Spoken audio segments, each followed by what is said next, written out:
Update 3 is here for Planet Coaster 2, and this brings a bunch of new features and fixes to the game.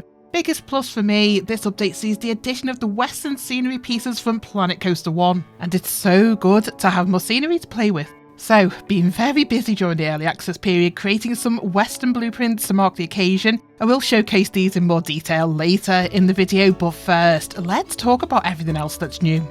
Flume physics has a major upgrade. The flat bottom flumes, they're gone, and the inflatables now bend to the shape of the flumes. There's also a lot more movement, shall we say, on the slides as well.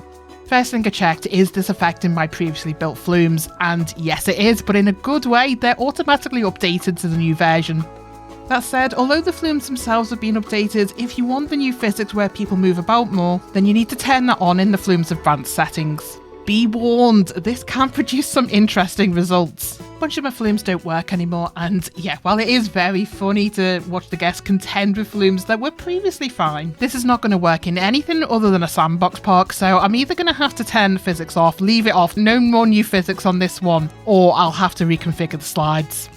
Other new stuff for the coaster enthusiasts, the stock car variations added for the Vector sit-down launched and Automax launched hydraulic coasters, and a new ride for Planet Coaster 2, the Vector inverting suspended coaster is now in the game. For PC players, while custom audio and video was added in the last update, custom audio can now be applied to the rides as well. Also a tweak with the billboards, you can turn the sound on these now. Management and economy also had a few tweaks. Opening a new park, you'll no longer be flooded with guests. The quantity has been reduced, so it's a bit more realistic and presents more of a challenge. Numbers of guests will more accurately reflect the park rating, so no more hordes of people flooding your one carousel park. There's also new refund options for pool and priority passes. Any guests now purchasing these, but you don't have any accessible pools or priority queues, expect them to be asking for a refund at the end of their visit. Another big change with management is the handover for staff breaks. This felt pretty broken before. You'd schedule staff to take over a stall when someone else was going on a break, and they'd basically not show up, rendering the whole staff schedule thing a bit pointless. This has been fixed so that staff taking over will now show up right at the handover, so there's minimal downtime of facilities during a changeover. For the builders, career maps from the tutorial and Act 1 are now playable in sandbox mode. This adds far more variety with the maps for sandbox parks.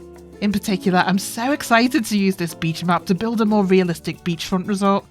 For scenery placement, there's new scenery scale and rotation toggles, and turning these on will randomise the scale and rotation of pieces placed. Very handy when you're placing lots of trees and bushes. Multi-select tool also had an upgrade. When quick selecting, items are now filterable, so you're not picking up absolutely everything. You can filter to specific types of items. And of course, as we've already discussed, Update 3 sees a return of the Western theme pieces from Planet Coaster 1, adding an additional 355 scenery pieces to the game. These are going to be great for creating a Western theme, but also a lot of these pieces will enhance a variety of other builds. In particular, I reckon I'll be using this wood tile roofing and the wooden beams a lot. These are going to be very useful for my future builds at least. Found the Western scenery pieces do integrate well with the Planet Coaster 2 assets, and they are fully scalable aside from the animated and gridlock pieces. That said, the only downside I've noticed, the colour variation remains unchanged from Planet Coaster 1, and that means they're lacking the recolouring options introduced in Planet Coaster 2. Don't get me wrong, some pieces are recolorable, but some that you'd expect to be, they're not, or they're only partially recolorable. Hey ho, they're legacy assets, so it is what it is. Also, something that feels like it's missing, there isn't a new Western style biome to complement the Western pieces. That's fair enough, we can't have the moon on a stick, can we? But if I was to ask for anything, I feel like we really are missing the addition of a sandstone style rock. I have found that recolouring the aquatic rock is a workaround for this, but it's fiddly and limited by the unchangeable coral colour and the fewer size options with the aquatic rocks. For me personally, a red sandstone variant of the standard rocks would have been a welcome addition. Anyway, that's the majority of the major changes with this update. There's a massive changelog you can check online for a heap of other smaller tweaks and changes, but that list is far too long to go through here.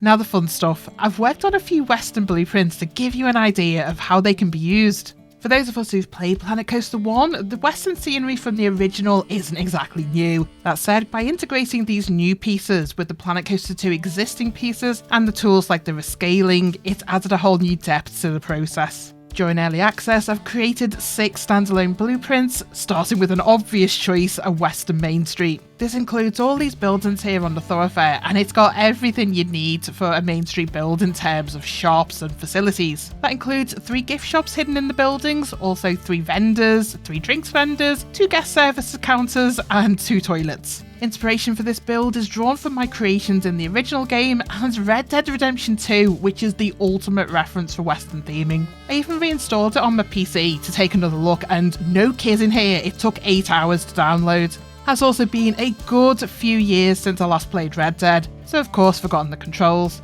Managed to actually punch my poor horse in the face. I also got taken out a couple of times by some griefers while I'm just stood around staring at random buildings. Still totally worth it. There's so much in Red Dead that translates beautifully into Planet Coaster.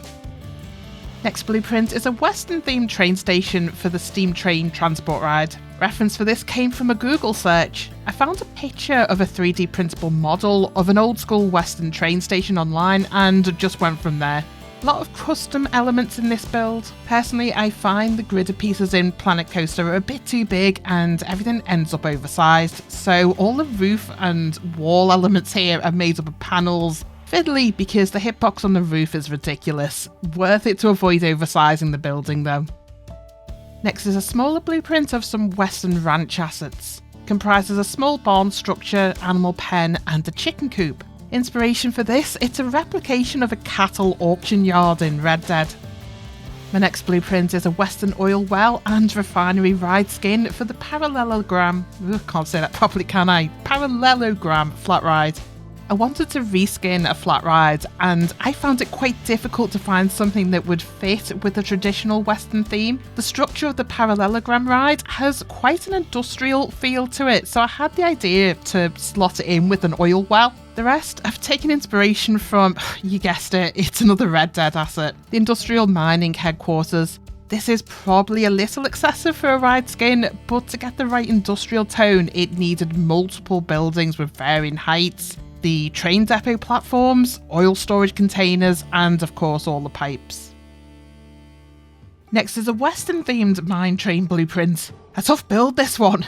We don't have sandstone rocks in Planet Coaster 2, or at least we don't have them yet, so I've created this with a monumental level of fiddling with recolouring aquatic rocks. I believe in total this blueprint is around 2,500 to 3,000 pieces, and I'm guesstimating at least a third of that comprises of just the rocks.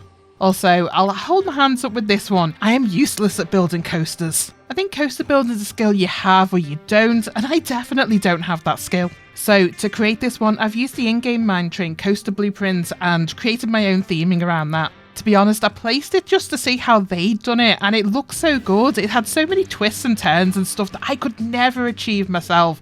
I thought, sod it, I'll just use this and theme around it. Taking inspiration for this one from Disney's Big Thunder Mountain. Never been to Disney, but I got a gist of what it involved from the blurry images on Google Earth and some on-ride videos on YouTube. Hope I've done it justice. I'm sure the custom track supports aren't exactly accurate. Like I say, I'm not good at coaster stuff, but I wanted to give this one a go.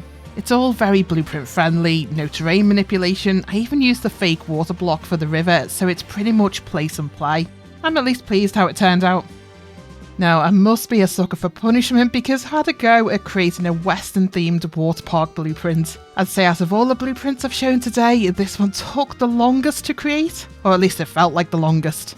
This comprises a large pool, lazy river, and a set of 4 matte flumes. Flume design is a reskin of a flume I created for my Viking build. Needed a few tweaks to work with the new jettisoning guess physics. The original had the guests freaking out near the bottom of the flume, so it's now more of a gentle drop in that section. Took forever to finish this build because the island in the middle, originally this was all pathable. When I tested it out though, guests were getting stuck here in droves, even though the stairs going up to the 2nd level. I suspect the game isn't computing the overhead walkway as pathable, so I had to go back, delete all the pathing, cover up the island with planter blocks, and edge the pool with a wooden beam. I've left the stairs in the build because it's part of the design concept, but they don't get used now. Hey, at least the guests aren't getting stuck in rocks that, with the huge hitboxes, made it absolutely impossible to move them elsewhere. Fun.